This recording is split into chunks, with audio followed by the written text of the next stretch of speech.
Actually 40 minute আগে এখানে মানে এখানে তোমার পাইপ লাইনের কাজ চলছিল। পাইপ লাইনের কাজ চলার সময় তখন এখানে ওই ফট করে একটা শব্দ পাইছি, তখন আমরা দৌড়ে ঘর থেকে দেখি এখানে আগুন লেগে গেছে। তো আগুন লাগাতে এখানে সবাই মানুষ জড়া হয়েছে, সবাই ফায়ার ব্রিগেড টায়ার ব্রিগেডটা ডাকাটা কি করতেছে, তখন এসে ফায়ার ব্রিগেড এটা নিয়ন্ত্রণ করছে। কোনো ক্ষতি টতি ছিল না, ক্ষতি না, ওই পাশের বাড়িতে ওই একটু সাইডে ওয়ালে আগুন টাগুন লাগছে।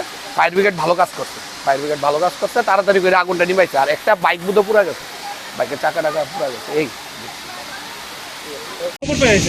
এখানে কেউ একজন লাইন পাচ্ছে, তার এই খবরটা পাইছি আমরা। এখন প্রায় 1 ঘন্টা হচ্ছে চলছে, এখন আপনি কোনো লাইনটা বন্ধ করার কোনো সময়? আরে আমার লাইনটা অনেক বড়, তো এটা খালি তো সময় লাগবে, বাল্ব বন্ধ করে দিচ্ছে।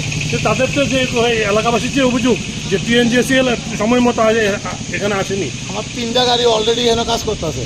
একটা তো দেখলেন ইমার্জেন্সি ভেহিকেল, আরেকটা দেখেন গুলবাজারের এখানে আছে, আরেকটা রাজবাড়ির সামনে আছে। আপনার আসতে এত সময় হলো কেন? কতক্ষণ লাগছে?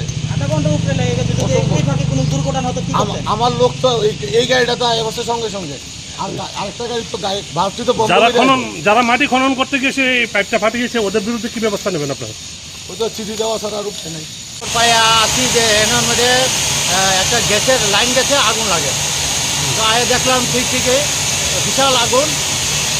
এরপরে আমরা জানি যে এটা জল দেওয়া নিবা সম্ভব না।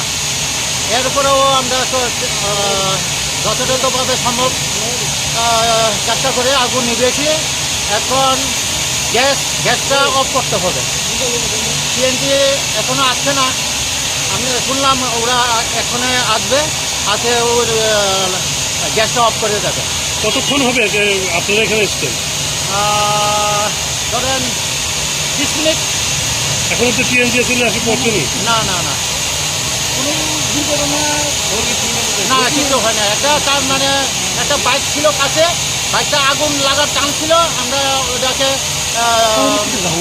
কোনো মতে বাঁচিয়ে নেই। আপনার ইন্ডিয়ান নিয়ে 2টা কানর, একটা ছোটো গাড়ি।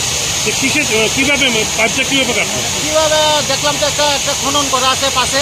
হ্যাঁ, এটা কি লাইন ঠিক করার জন্য খনন করেছে না ওই এটা থেকেই মনে হয় কোনো লিক ঠিক হয়েছে। আপনার নামটা? আমার নাম LFM মনোজ দেববর্মা।